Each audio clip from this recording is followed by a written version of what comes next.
छत्तीसगढ़ में छत्तीसगढ़ी भाषा पर राजनीति थमने का नाम नहीं ले रही। छत्तीसगढ़ी को 8वीं अनुसूची में शामिल करने के लिए मुख्यमंत्री भूपेश बघेल ने प्रधानमंत्री नरेंद्र मोदी को पत्र लिखा तो पूर्व सीएम रमन सिंह ने सवाल खड़े कर दिए। ऐसे में अब सियासत गर्मा गई है। कांग्रेस प्रवक्ता सुशील आनंद शुक्ला ने रमन सिंह पर हमलावर होते हुए कहा कि रमन सिंह छत्तीसगढ़ी से नफरत क्यों करते हैं। साथ ही उन्होंने कहा कि रमन सिंह को तो चाहिए था कि वो खुद पहल कर छत्तीसगढ़ी भाषा को संवैधानिक दर्जा दिलाते, लेकिन 15 साल में उन्होंने कुछ नहीं किया। वहीं जब सवाल पूर्व सीएम के छत्तीसगढ़ी प्रेम पर उठे तो बीजेपी ने पलटवार करते हुए कहा कि कांग्रेस पहल से ज्यादा दिखावा करती है। कांग्रेस सरकार को स्थानीय भाषा के तौर पर छत्तीसगढ़ी पढ़ानी चाहिए स्कूलों में।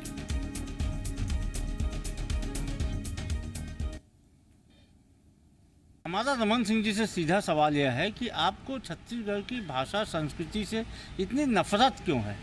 मुख्यमंत्री जी ये चाहते हैं, छत्तीसगढ़ की जनता ये चाहती है, और छत्तीसगढ़ी भाषा इतनी समृद्ध है व्याकरण के रूप में, शब्दों के रूप में, साहित्य के रूप में कि वह देश की संविधान की 8वीं अनुसूची में शामिल हो सकती है। भारतीय जनता पार्टी पे छत्तीसगढ़ होने की बात कहना या डॉक्टर रमन सिंह जी पे आरोप लगाना, डॉक्टर रमन सिंह जी और आदरणीय रमेश बैस जी के आग्रह पर ही प्रधानमंत्री जी ने छत्तीसगढ़ बनाया था। क्या योगदान रहा छत्तीसगढ़ बनाने में कांग्रेस का। और फिर छत्तीसगढ़ राज्य बनने के बाद 10 साल तक यूपीए की सरकार केंद्र में रही, तब क्यों नहीं इन्होंने आवाज उठाई थी। आज आवाज उठा रहे। वहीं छत्तीसगढ़ में यूरिया की कमी की खबरों पर राज्यसभा सांसद के ट्वीट को लेकर कांग्रेस और बीजेपी में आरोप प्रत्यारोप शुरू हो गया। दरअसल सरगुजा समेत प्रदेश के कुछ हिस्सों से यूरिया की कमी की खबरें आईं तो राज्यसभा सांसद रामविचार नेताम ने ट्वीट कर सीएम भूपेश बघेल से इस ओर ध्यान देने की मांग की। इस पर बीजेपी की ओर से प्रदेश में खाद की कमी की जांच की मांग भी की गई। बीजेपी का आरोप है कि किसानों को यूरिया नहीं मिल पा रहा है और सरकार कोई कार्रवाई नहीं कर रही। तो वहीं प्रदेश सरकार की ओर से जारी बयान में कहा गया कि प्रदेश में खाद और बीज पर्याप्त मात्रा में है। कांग्रेस का आरोप है कि बीजेपी बेवजह आरोप लगा रही है। सरकार की व्यवस्थाएं दुरुस्त हैं।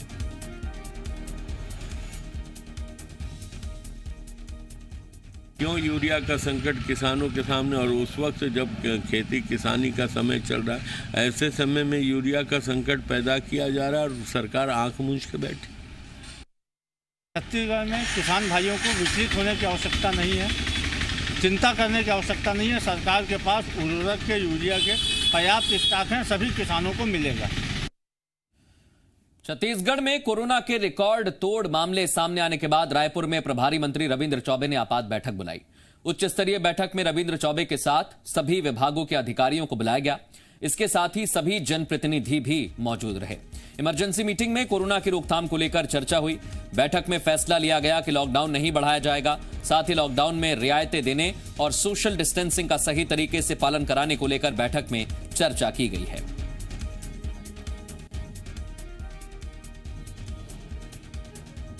लॉकडाउन नहीं बढ़ाया जाएगा और बल्कि आवश्यकता होगी तो उसको और रियायत दिया जाएगा। तो कोई व्यावसायिक गतिविधियों को रोकने के पक्ष में नहीं है।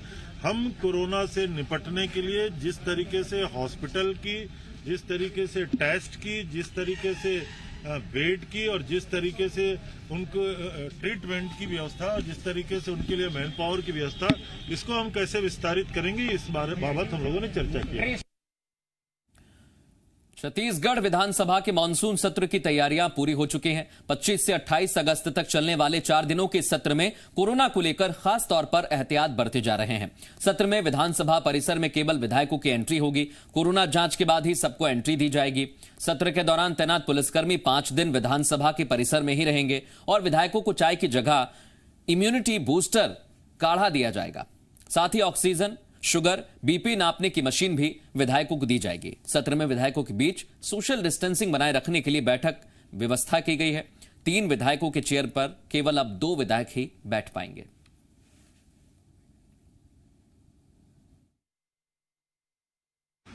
बजट, अनुपूरक बजट जो होता है उस पर भी चर्चा होगी और यदि कोई विधेयक आता है तो उस पर भी चर्चा करने का हमने निर्णय लिया है। और आज की जो बैठक में लोगों ने सुझाव दिया है कि पत्रकार साथियों को किस तरह से सदन की कार्रवाई में शामिल कर लिया जाए, उस संदर्भ में भी हम लोगों ने विचार किया है। 25 तारीख से 28 तारीख तक छत्तीसगढ़ विधानसभा के मानसून सत्र की शुरुआत हो रही है, लेकिन सत्र में खास बात यह है कि कोरोना के संक्रमण को देखते हुए आप देखिए कि इस तरह का ग्लास लगाया गया है, जिसमें एक विधायक इस ग्लास के उस पार बैठेंगे और एक विधायक ग्लास के इस पार बैठेंगे। जिन सीटों पर 3 लोगों के बैठने की व्यवस्था है, उन 3 विधायकों की जगह पर सीट जो है वो उसे पीछे कर दिया गया, अलग से व्यवस्थाएं की गई है। तो एक तरह से नई व्यवस्था देखने को मिल रही है, जिसके जरिए विधानसभा का सत्र भी लग जाए और विधायक जो हैं उनमें संक्रमण का खतरा भी ना हो, इसके लिए इस तरह के ग्लासेस लगा दिए गए हैं। और पहली बार इस तरह की व्यवस्था देखने को मिल रही है, चूंकि कोरोना का संक्रमण काल है। इस तरह के जो ग्लासेस लगे हुए ये सभी चेयर्स में लगाए जाएंगे और जिन चेयर्स में पहले 3 विधायक बैठा करते थे, उनकी जगह पर पीछे नए चेयर लगा दिए गए हैं और उनमें जो है अब विधायक बैठ पाएंगे, ताकि जो संक्रमण है वो ना फैले और साथ में जो मानसून सत्र है वो भी ठीक तरह से पूरा हो जाए। तो एक तरह से कहा जाए कि लोकसभा समेत जो अलग अलग प्रदेशों की विधानसभाएं हैं जिनमें इन दिनों सत्र नहीं हो रहा है, उनके सामने छत्तीसगढ़ विधानसभा जो है वो एक एग्जाम्पल सेट कर रहा है कि कैसे जो है संक्रमण को रोकते हुए इस तरह के ग्लासेस के जरिए बैठक व्यवस्था और सोशल डिस्टेंसिंग का पालन करते हुए सत्र को चलाया जा सकता है। कैमरामैन अभिषेक पार्सकर के साथ देवेश तिवारी, जी मीडिया, रायपुर। कोरोना के बढ़ते संक्रमण को देखते हुए इस बार दुर्ग भिलाई में ताजिया नहीं निकाला जाएगा। जिला प्रशासन के साथ ताजिया कमेटी की प्रतीकात्मक रूप से कार्यक्रम आयोजित करने के लिए सहमति बनी है। साथ ही मुहर्रम कार्यक्रम के दौरान भीड़ इकट्ठा करने वाले अखाड़ा और लंगर जैसे आयोजन भी नहीं होंगे। भिलाई के सेक्टर 6 कंट्रोल रूम में शांति समिति की बैठक में यह फैसला हुआ। बैठक में अपर कलेक्टर, पुलिस अधीक्षक सहित ताजिया कमेटी के अध्यक्ष और सदस्य शामिल हुए। बैठक में फैसला लिया गया कि 27 अगस्त को सभी ताजिया कमेटी से एक व्यक्ति अलग अलग समय पर करबला मैदान जाएगा। इसके साथ ही डीजे और ढोल नगाड़े बजाने पर भी प्रतिबंध लगाया गया है। बैठक में सर्वसम्मति से यह निर्णय लिया गया कि चूंकि अभी वैश्विक महामारी का दौर चल रहा है, कोरोना का समय है और शासन प्रशासन के निर्देश है कि कहीं पर भी भीड़ इकट्ठा नहीं होना है। इसी के मद्देनजर मुस्लिम समाज के लोगों के साथ बैठक हुई। बैठक में ये निर्णय लिया गया है कि इस बार किसी भी प्रकार का ताजिया नहीं निकाला जाएगा। जांजगीर चांपा जिले में प्रस्तावित कांग्रेस भवन बनाने से पहले विवादों में आ गया है। दरअसल कांग्रेस भवन जिस जमीन पर बनना है वो जमीन मवेशियों के चराई के लिए आरक्षित है, जिसे लेकर ग्राम पंचायत ने जमीन के आवंटन पर आपत्ति जाहिर की। ग्राम पंचायत का कहना है कि गांव के लिए चारागाह, स्कूल, ग्राम पंचायत भवन, उप स्वास्थ्य केंद्र खोलने सहित अन्य विकास कार्यों के लिए उनके पास जगह नहीं है। इसके बावजूद ग्राम पंचायत की आपत्ति को दरकिनार करते हुए जिला प्रशासन उनके गांव की जमीन को कांग्रेस भवन के लिए आवंटित कर रहा है। इस मामले में विधायक नारायण चंदेल ने कहा कि ग्राम पंचायत और ग्रामीणों की आपत्ति को ध्यान में रखना चाहिए।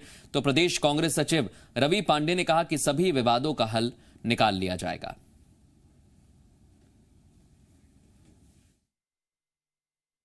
सभी लोगों ने मिलकर उस स्थल को चुना है। चुनने के पूर्व ग्राम पंचायत में चर्चा हुई, लोगों को विश्वास में लिया गया, परंतु हो सकता है कुछ आपत्तियां उनके द्वारा आई हो, तो निश्चित तौर पे उस आपत्ति को भी उनके साथ बैठ के सुलझा लिया जाएगा। हमारा कहना यह है कि कुछ गांव के लिए आबादी प्लाट और पशु के लिए चारा उरा के लिए जगह कुछ रह जाते तो ज़्यादा अच्छा था। गाँव मूलभूत सुविधा के लिए ग्रामीण गांव के लिए भी जरूरी है और चारागाह, पशु और कुछ भवन, हाई स्कूल भवन नहीं है हमारे यहाँ भी, उसके लिए जमीन नहीं है।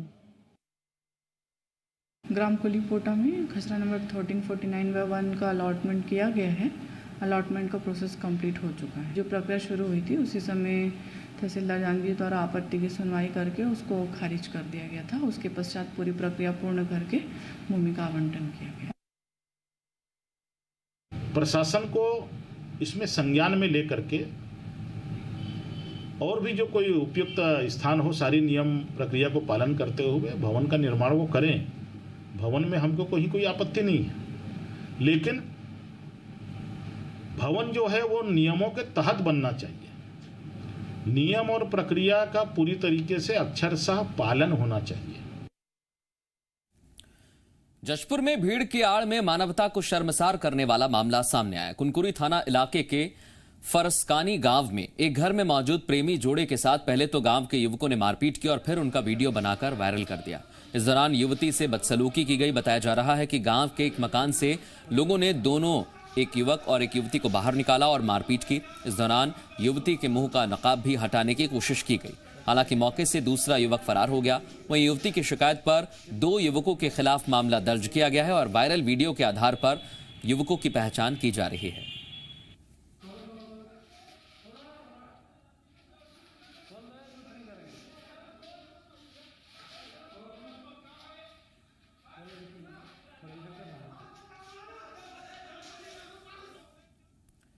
कवर्धा जिले के सिग्नल चौक पर 2 पक्षों में विवाद हो गया। एक पक्ष के लोगों ने दूसरे पक्ष के 2 लोगों के साथ मारपीट की और मारपीट के बाद आरोपी फायरिंग कर फरार हो गए। मारपीट में एक युवक गंभीर रूप से घायल हुआ, जिसे इलाज के लिए रायपुर रेफर किया गया है। जानकारी के मुताबिक दोनों पक्षों के अलग अलग 2 पहिया वाहन शोरूम में काम करने वाले कर्मचारी बताए जा रहे हैं। फिलहाल मामले में कोई गिरफ्तारी नहीं हुई है।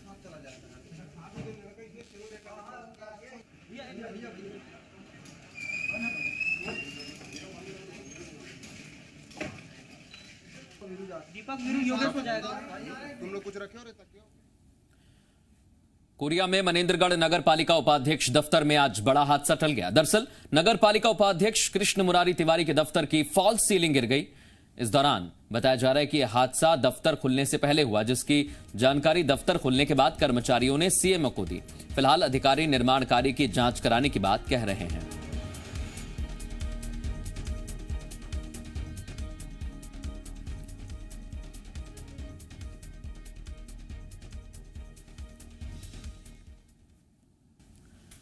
रायगढ़ में एक दर्दनाक सड़क हादसा हुआ, जहां महिला की मौत हो गई, जबकि उसका पति और बच्चा हादसे में घायल हुआ। घटना घरघोड़ा के बरघाट के पास की है। बताया जा रहा है कि बीती रात पूरा परिवार बाइक से डूमरपाली गांव जा रहा था। इस दौरान एक तेज रफ्तार ट्रक ने बाइक को पीछे से टक्कर मारी। टक्कर इतनी जोरदार थी कि महिला की मौके पर ही मौत हो गई, जबकि उसका बच्चा और पति घायल हुआ। दोनों घायलों का इलाज अस्पताल में चल रहा है।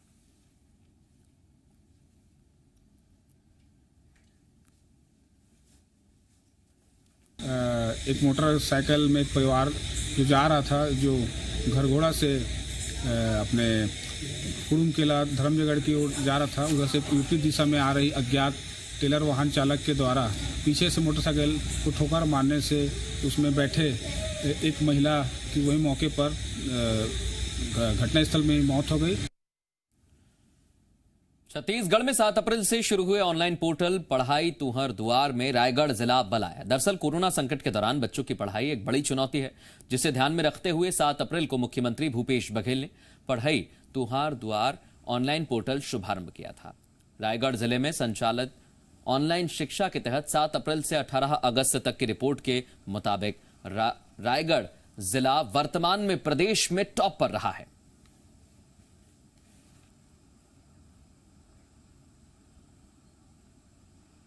अभी तक ऑनलाइन क्लासेस में पूरे राज्य में प्रथम है। सबसे ज़्यादा लोग हमारे यहाँ जुड़ते हैं ऑनलाइन क्लास में। इसके अलावा हमारे यहाँ टीवी के माध्यम से भी एक्स्ट्रा ब्रॉडकास्ट किया जा रहा है। साथ ही अब जो है गाँव में जा के राज्य शासन के निर्देशानुसार हमारे टीचर्स जो है, जिनके पास इंटरनेट नहीं है, फ़ोन नहीं है, उनके लिए मोहल्ले में भी जाके स्पीकर के माध्यम से भी पढ़ाई की जा रही है। सरकार ने गांव के विकास पर आधारित कई योजनाएं बनाई हैं और वो योजनाएं संचालित भी की जा रही हैं, लेकिन ग्रामीणों को इसका कितना फायदा मिल रहा है, इसकी एक बानगी देखने को मिली बलरामपुर के सरसा ग्राम पंचायत में। यहां के टोलकूपारा मोहल्ले में 25 परिवार रहते हैं। परिवार वाले यहां पानी की व्यवस्था से परेशान हैं। पानी की व्यवस्था नहीं है। हालात ये हो गए कि पीने के पानी के लिए यहां के लोग बरसाती पानी पर आश्रित हैं। पिछड़ी जनजाति की ये महिलाएं पीने का पानी पास के ही एक नाले से लाती हैं। गांव में 2 हैंडपंप हैं, लेकिन एक हैंडपंप काम नहीं करता और दूसरा इतना दूर है कि रोज उससे पानी भरकर लाना संभव नहीं। हालत यह हो गई है कि पंचायत सचिव भी अपनी 3 साल की पोस्टिंग के दौरान पहली बार टोलकूपारा आए और पूरे मामले में अनभिज्ञता जताई, जबकि एसडीएम अभी वैकल्पिक व्यवस्था का भरोसा दे रहे हैं।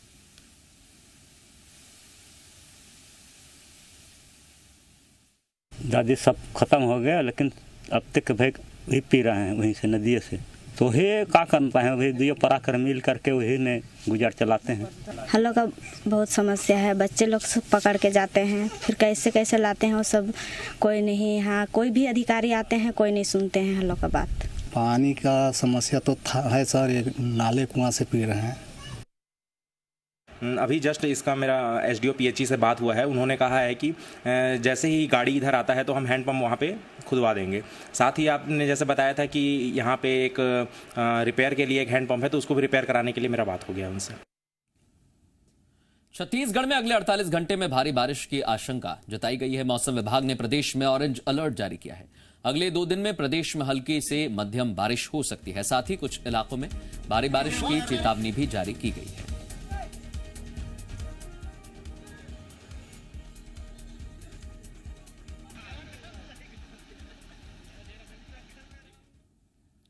फिलहाल इतना ही, रुकते हैं एक छोटे से ब्रेक के लिए।